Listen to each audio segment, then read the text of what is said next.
Friends, welcome to cook with me at the rate of ఆప్కా kitchen 2025. బాగున్నారు అందరూ. ఈరోజు సరికొత్త రెసిపీతో మీ ముందుకు వచ్చాను. అదే కోకోనట్ రోటీ. దీనికి కావాల్సింది ఏంటంటే రైస్ ఫ్లోర్, బియ్యం పిండి బౌల్ నిండా తీసుకున్నాను.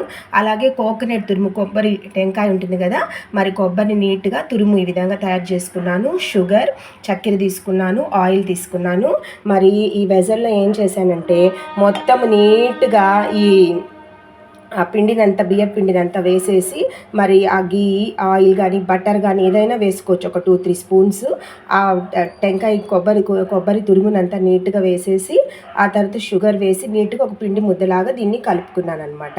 చూసారా ఏ విధంగా ఉందో? ఈ విధంగా నీట్గా కలుపుకొని కన్సిస్టెన్సీలో నేను కలుపుకున్నాను. చూసారు కదా, ఈ విధంగా నీట్గా పిండి ముద్దలాగా చేసుకొని ఇలా పెట్టేసి నీట్గా ఈ విధంగా మనకి ఎంత సైజులో కావాలో నీట్గా ఆయిల్ కొంచెం చేతికి అద్ది పెట్టుకొని మంచిగా రౌండ్ షేప్లో మనకి ఎంత కావాలో అంత నీట్గా పెద్దదిగా చేయాలి. ఈ విధంగా నీట్గా బియ్యపు రొట్టి తయారవుతుంది. 2 సైడ్లు బాగా కొంచెం బ్రౌన్గా వచ్చేదాకా ఆ తట్టు హీట్ చేయాలి.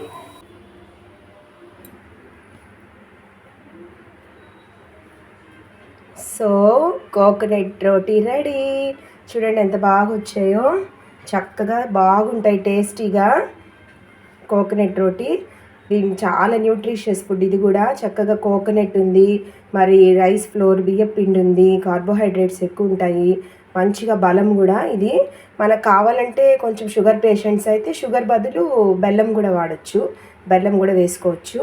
మరి దీంట్లో కొంచెం ఏలకల పొడి కూడా, ఒక 1/2 టీ స్పూన్ ఏలకల పొడి కూడా పిండి తయారు చేసుకునేటప్పుడు వేసుకోండి. చిటికెడు ఉప్పు వేసుకొని నీట్గా ఈ విధంగా రోటీస్ చేసుకొని హీట్ చేసుకుంటే ఎక్సలెంట్గా సూపర్గా వస్తాయి. ఓకేనా? చూడండి ఎంత బాగున్నాయో. తప్పక ట్రై చేయండి. Okay, thank you for watching this recipe. Okay, don't forget to like, share and subscribe to my channel. Thank you for watching.